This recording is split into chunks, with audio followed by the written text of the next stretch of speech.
So for perennialism, I agree with the organization and discipline and the Easter egg metaphor.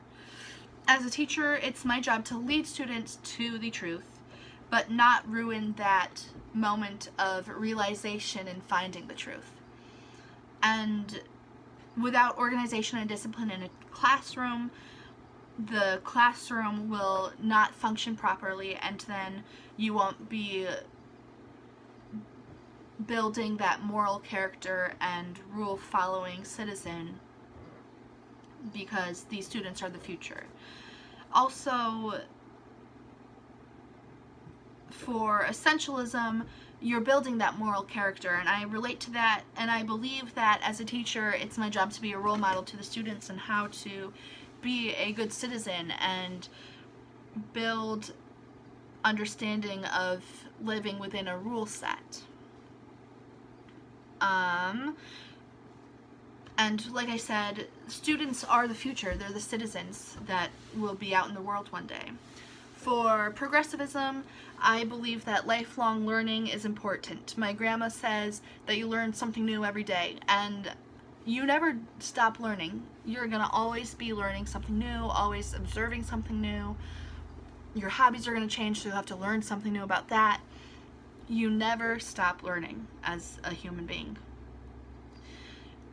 And as a teacher, it's my job to create that love of learning so that they don't want to stop learning or don't hate learning. For myself, though, I definitely didn't have that love of learning at first. I was made to learn to love a subject, and then when that subject got more difficult, I grew to not like it as much because it was difficult, so I didn't love it, and so I didn't get that love of learning. And so it's important for me to instill that in other students, that you can love learning. The next is social reconstructivism, and that deals with hands-on problem solving. I agree with that because in the real world, you're going to have to problem solve, and it's not necessarily what you know, but how you know it. How you get to the answer, how you find the solution. It's important. And once again, these students are the future, and so they'll have to know how to problem solve in the real world, how to follow the rules in the real world, all of that good stuff. Then finally, I have naturalism, which I relate to the hands-on experience, because students learn best through doing and experiencing things.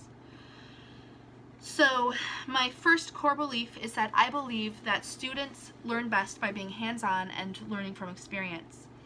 This will be in my classroom through having hands-on activities and lots of opportunities for group work experiences so that children can work on their problem-solving skills and how to work with others to solve a problem, because that's a lot of what a job is working with your colleagues to find a solution for a problem. The next core belief is that I believe that when you build a relationship with students, they will learn better because you will be able to better understand them as an individual, help them figure out their social and emotional being, and you will gear the lessons towards their interests so you can keep them engaged in the lesson. And then finally, I believe in a physical and emotionally safe environment for kiddos. If you don't have a physical safe space, then they're going to be worried about their needs being met if they're going to eat that day. They need a physically safe environment, and then no intruders or threats to their safety. And then without an emotional safe space, they will feel like they can't answer a question because they're too nervous about getting it wrong, or not being able to be fully present because they're worried about something else.